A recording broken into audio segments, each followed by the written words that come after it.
In mathematical physics, today we are going to start a new topic which is actually integral transforms, or you may also call it integral transformations. In fact, in integral transformations, actually there are basically four types of integral transform, but we will study only two among those four.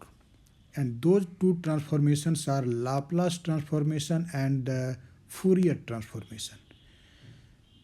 Because in case of mathematical physics, these two transformations, that is Laplace transformation and Fourier transformation, are the most important integral transforms. So in the forthcoming lectures, we will focus only on these two transformations. Although this is just a introductory lecture on this integral transform, and we will talk about all the four transformation, but the detailed analysis of Laplace transform and Fourier transformation you will get in the forthcoming lecture.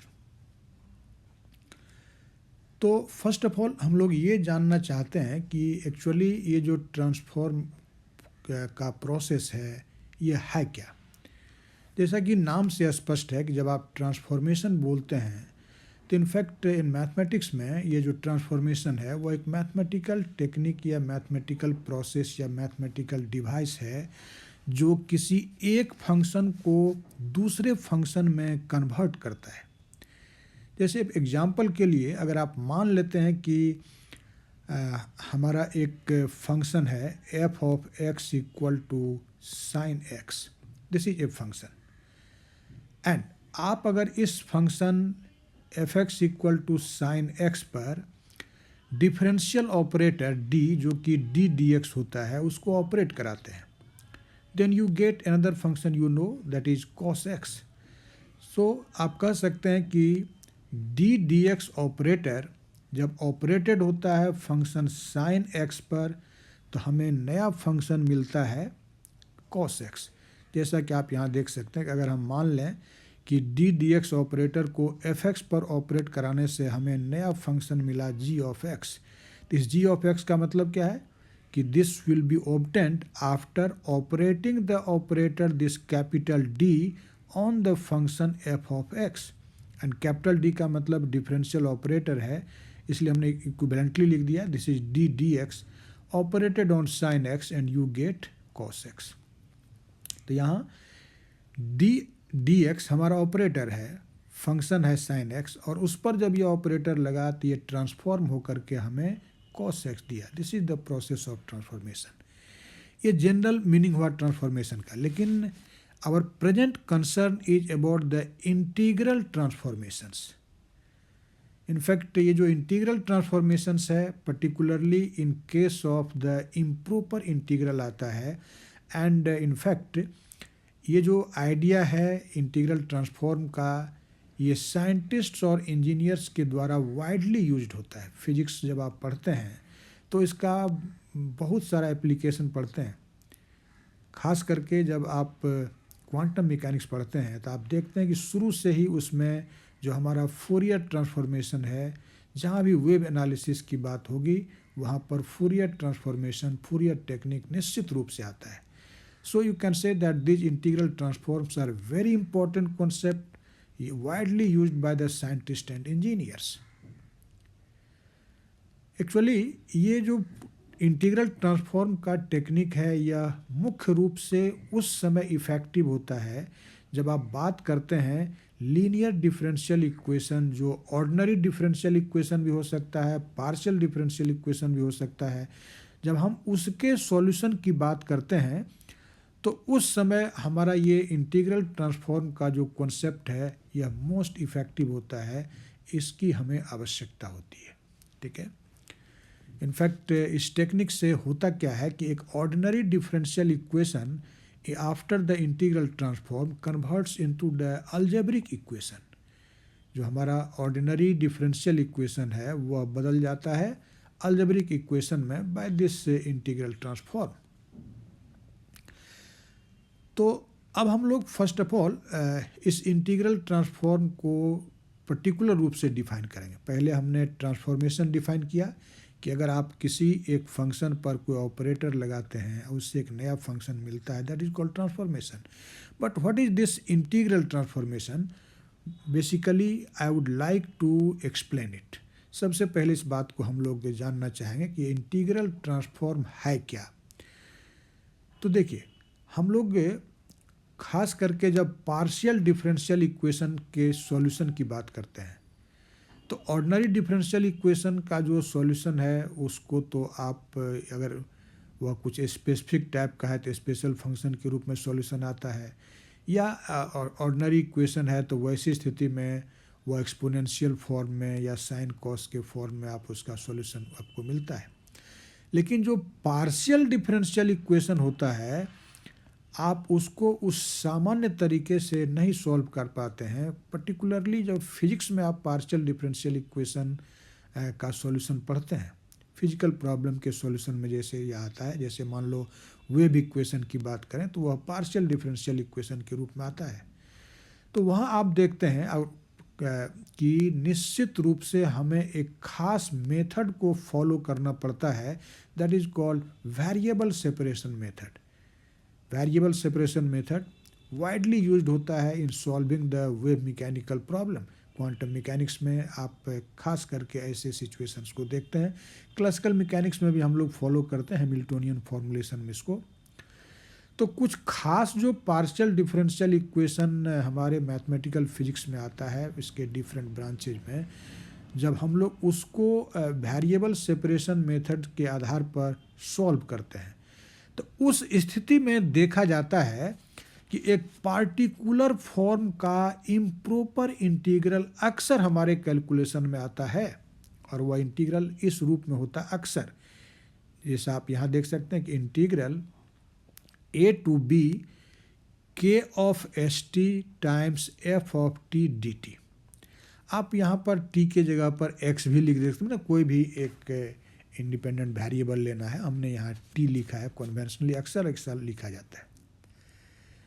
अगर मान लीजिए कि ये जो हमारा improper integral, ये actually यहाँ देखेंगे कि जो लिमिट्स है a और b, नॉर्मली इसमें से एटलीस्ट एक इन्फिनिटी जरूर होगा, या एक इन्फिनिटी है, दूसरा माइनस इन्फिनिटी है, इस तरह का ही यह इंटीग्रल आएगा।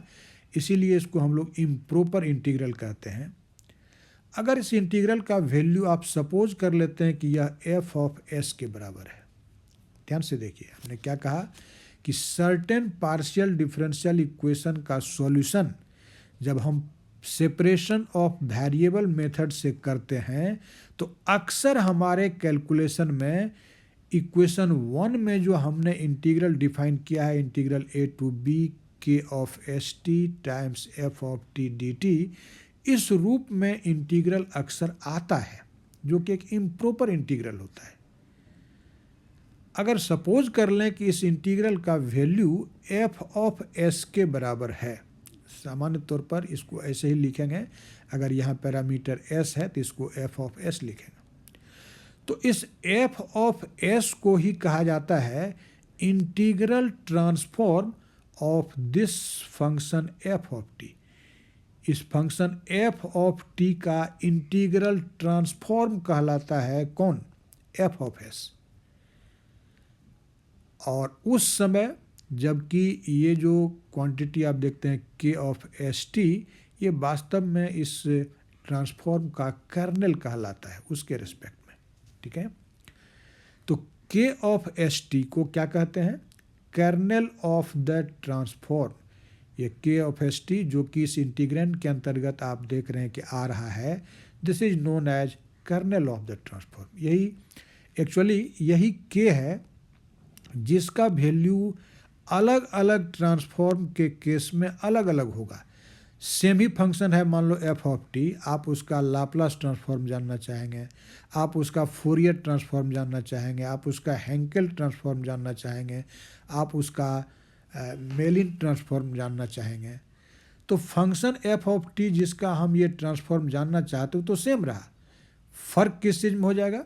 तो फ़र्क हो जाएगा इस कर्नेल में। कर्नेल का वैल्यू अलग अलग होगा। और हम लोग देखेंगे कि बेसिकली जो 4 तरह का इंटीग्रल ट्रांसफॉर्म है, उस चारों केस में बेसिकली बदलता क्या है, चेंज क्या होता है, डिफरेंट क्या होता है। तो डिफरेंट होता है इसी कर्नेल का वैल्यू। एक्चुअली यहाँ एस जो आप देख रहे हैं that is a parameter, and this parameter S is completely independent of T.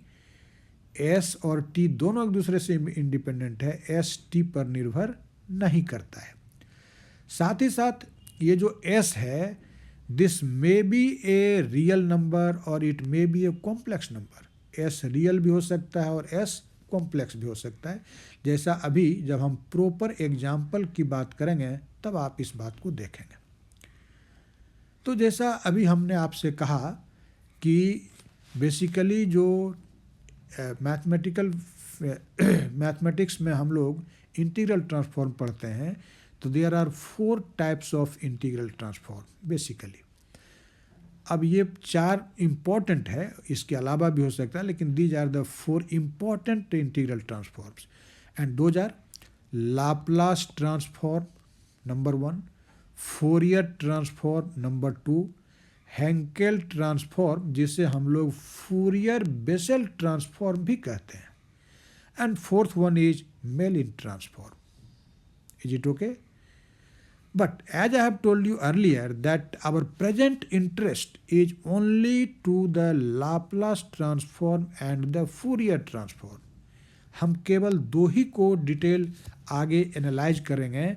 हम लोग हेंकेल ट्रांसफॉर्म और मेलिन ट्रांसफॉर्म को हम आपको नहीं पढ़ाएंगे, भले ही आपको किताबों में यह मिलेगा, लेकिन हमारा जो लेक्चर आएगा वह सिर्फ 2 पर आएगा, लाप्लास ट्रांसफॉर्म और फोरियर ट्रांसफॉर्म पर। लेकिन इस इंट्रोडक्टरी लेक्चर में हम लोग जस्ट एक बेसिक डेफिनेशन के रूप में हेंकेल ट्रांसफॉर्म या फूरियर बेसेल ट्रांसफॉर्म और मेलिन ट्रांसफॉर्म को भी देखेंगे।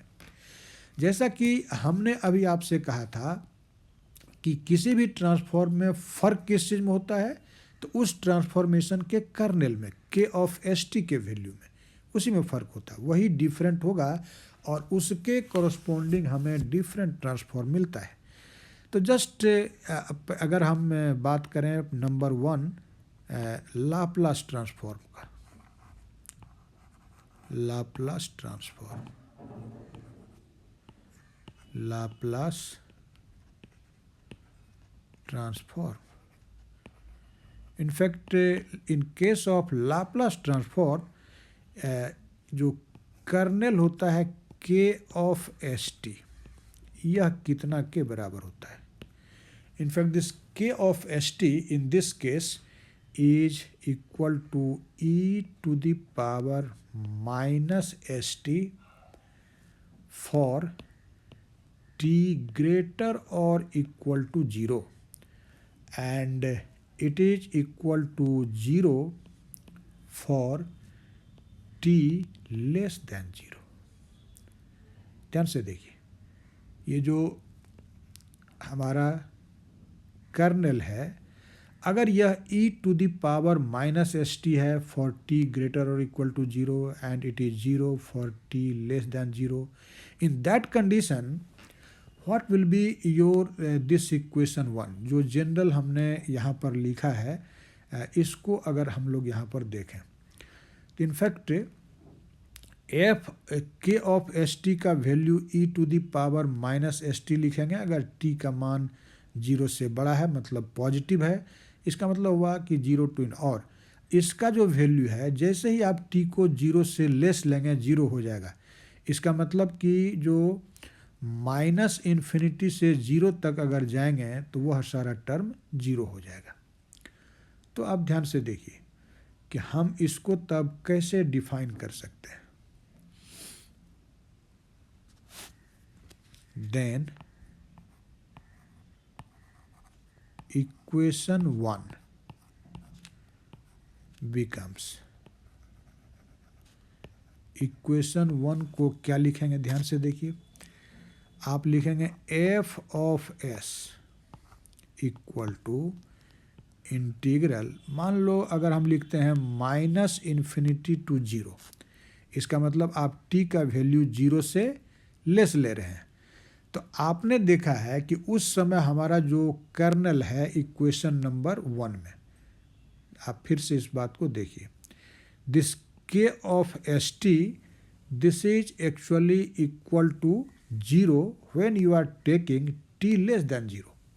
तो ऐसे स्थिति में हम यहाँ लिखेंगे 0 times f of t dt and plus अब 0 टू इन्फिनिटी लेंगे, 0 टू इन्फिनिटी। और ऐसी स्थिति में आप जानते हैं कि जब t ग्रेटर और इक्वल टू 0 है तब कर्नेल को क्या लिखा था, e to the power minus S t and f of t dt। तो आप एक्चुअली डायरेक्टली ही कह सकते हैं कि तब f ऑफ s this will be equal to integral from 0 to infinity e raised to the power minus st f of t dt, f of t dt। And in fact ये जो ट्रांसफॉर्म है, यह जो ट्रांसफॉर्म डिफाइन किया हुआ है, this is known as Laplace transform. यही transform आपका क्या है, लाप्लास ट्रांसफॉर्म, लाप्लास ट्रांसफॉर्म। ये अभी हम जस्ट इंट्रोडक्शन में इसको डिफाइन कर रहे हैं, आगे हम लोग इसको डिटेल डिस्कस करने वाले हैं, ठीक है। अब देखिए, अब दूसरा ट्रांसफॉर्म हमने लिखा Fourier transform, Fourier transform, Fourier transform. देखिए, फोरियर ट्रांसफॉर्म में एक्चुअली जो कर्नेल होता है k of S t, this k of S t is equal to e to the power minus I S t. एक बात और आप ध्यान दीजिए, यहाँ पर माइनस आई एस टी के जगह पर प्लस भी हो सकता है। आप डिफरेंट बुक देखेंगे तो ऐसा किसी दूसरे में हो सकता है प्लस दे के लिखा हुआ हो, एंड बोथ आर करेक्ट, दोनों में से कोई गलत नहीं है। यह उस समय है जब माइनस इन्फिनिटी लेस और इक्वल टू है टी के, एंड दिस इज लेस और equal to plus infinity. It means इस केस में जो कर्नेल है वह माइनस इन्फिनिटी टू 0 भी 0 नहीं है, बल्कि वह e to the power minus I S t है। और 0 से इन्फिनिटी तक जाएंगे तब भी वह e to the power minus I S t है। इसलिए इस केस में अगर हम एफ एस को डिफाइन करेंगे उसी इक्वेशन में, आप बार बार हम पेज नहीं उलट रहे हैं, ध्यान से देखिए, जहाँ लिमिट था a वहाँ हो जाएगा माइनस इन्फिनिटी, जिस जगह पर लिमिट था b वहाँ हो जाएगा प्लस इन्फिनिटी, कर्नेल के जगह पर e to the power minus I S t, and किस फंक्शन का, तो एफ ऑफ टी का। फंक्शन फिक्स्ड है कि एफ ऑफ टी का ही ये फंक्शन एफ ऑफ टी का ट्रांसफॉर्म है, फोरियर ट्रांसफॉर्म है, ध्यान से देखिए।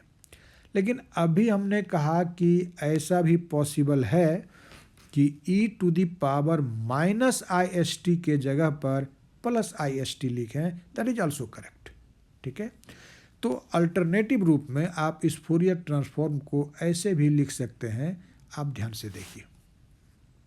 और f of s this may be equal to minus infinity to plus infinity e to the power i s t f of t dt, ऐसा भी लिख सकते हैं।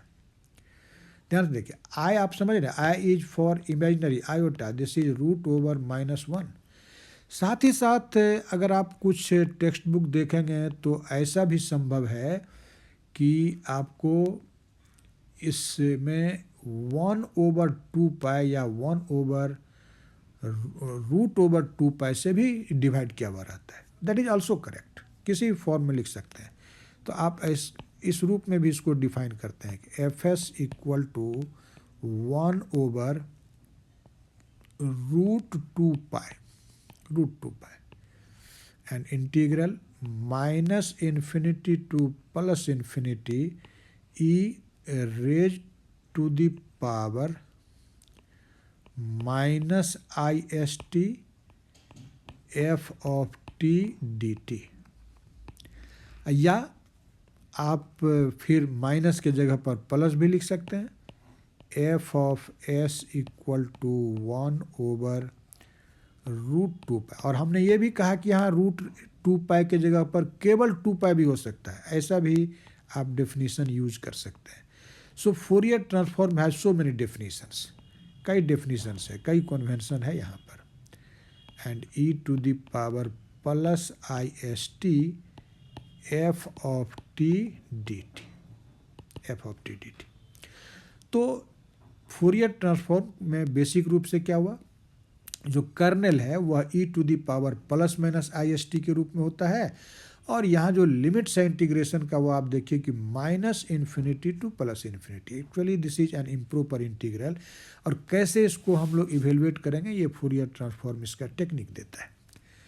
अब जो तीसरा हमारा ट्रांसफॉर्मेशन है, हम लोग उसको बोलते हैं हेंकेल ट्रांसफॉर्मेशन, या उसको फोरियर बेसेल ट्रांसफॉर्मेशन कहते हैं।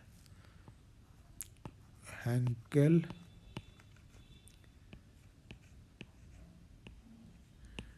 ट्रांसफॉर्मेशन, और इसी को आप बोलते हैं फोरियर बेसेल ट्रांसफॉर्मेशन, जो हमने पहले लिख दिया है, आप ध्यान से देखिए।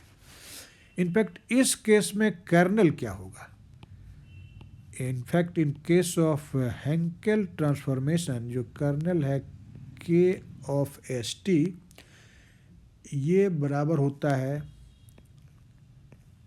जो कर्नेल है वह कर्नेल बराबर होता है टी इंटू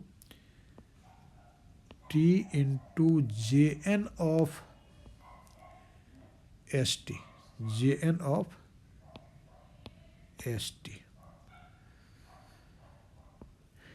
इतना के बराबर यह तब होगा जब आप बात करते हैं कि जो t है this is greater than 0, and this is equal to 0 for t less और equal to 0।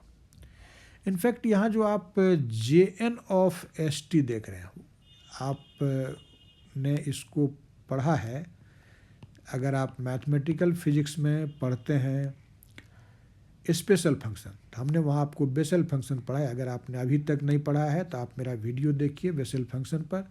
So this jn of S t is what, this is nothing, this is simply Bessel function, this is Bessel function, and that's why it is called Fourier Bessel transformation. इसी कारण से इसको Fourier Bessel transformation कहते हैं।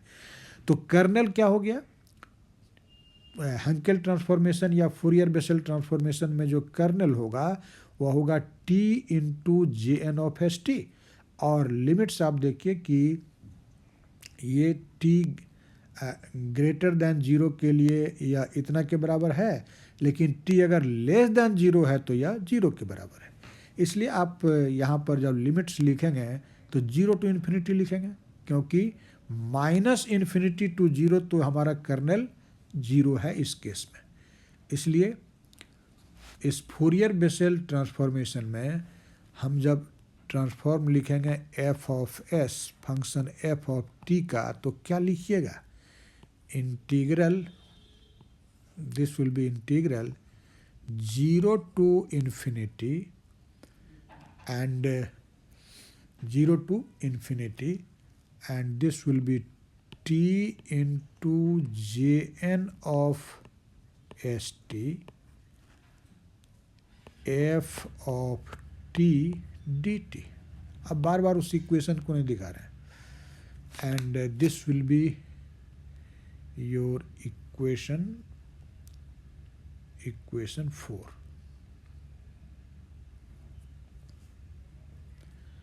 Equation 4, ठीक है। तो इस रूप में हम लोग डिफाइन करते हैं हेंकेल ट्रांसफॉर्मेशन को। आप केवल देख रहे हैं किसी भी केस में क्या हो रहा है, केवल आपका जो कर्नेल है वो चेंज करता जा रहा है, ठीक है। अब जो लास्ट फोर्थ नंबर का हमारा ट्रांसफॉर्म है that is called Mellin transform. Mellin transform, Mellin transform. अब इस मेलिन ट्रांसफॉर्म के केस में जो हमारा कर्नेल होगा वह क्या होता है, तो इन this case k of st is equal to t raised to the power s minus 1 for t greater or equal to 0 and this equals to 0 for t less than 0 and therefore function f of t का जो मेलिन transform होगा f ऑफ s वह कितना के बराबर लिखेंगे, integral 0 to infinity, फिर यहाँ 0 टू, क्योंकि जैसे ही आप 0 से लेस वैल्यू ले लेंगे minus infinity to plus infinity तो कर्नल 0 हो जाएगा।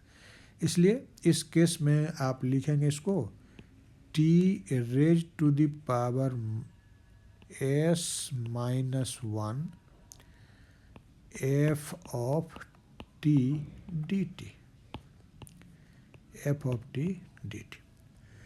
तो इस तरह से आपने देखा कि हम लोग इस 4 तरह के ट्रांसफॉर्मेशन को डिफाइन कर सकते हैं। लेकिन जैसा मैंने आपसे पहले ही कहा था कि हमारा जो प्रेजेंट इंटरेस्ट है वह केवल 2 ट्रांसफॉर्मेशन के रिगार्डिंग है जिसका हम लोग डिटेल स्टडी करेंगे and those 2 transformations are Laplace transformation and the Fourier transformation. और दोनों का बहुत ही बड़ा एप्लीकेशन है फिजिक्स पढ़ने के समय, खास करके जब हमने आपसे कहा था कि जब आप बात करते हैं लाप्लास ट्रांसफॉर्मेशन का, तो ये जो ट्रांसफॉर्मेशन है आप इस संबंध में इतना जानिए कि Laplace transform actually directly gives the solution of differential equations with the given initial conditions without the necessity of first finding the general solution and then evaluating the arbitrary constants।